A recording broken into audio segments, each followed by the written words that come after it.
Welcome to LearnRight Academy. In this video I'm going to show you how we can copy as a text and how we can copy a text as a picture, how we can copy a data set and paste it as a text, and how we can copy a data set and paste it as a picture. Now, how do we accomplish this? What you do is you select the data that you want to copy, then you come over up here, click the arrow beside the copy. You have copy and copy as picture.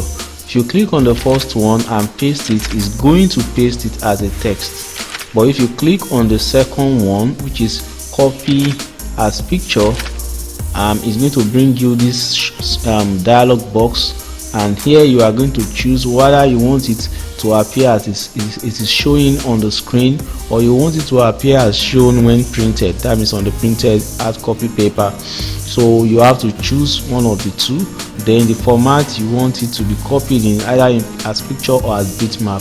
So when you click on OK after your selection, then you just pick a position where you want it pasted and click on paste. Now the difference between this and this, look at this, the cells are being selected one after the other, but this one is selecting as a picture because it is actually a picture. So that's the difference, the two different ways of copying the text and pasting it in this environment. Thank you.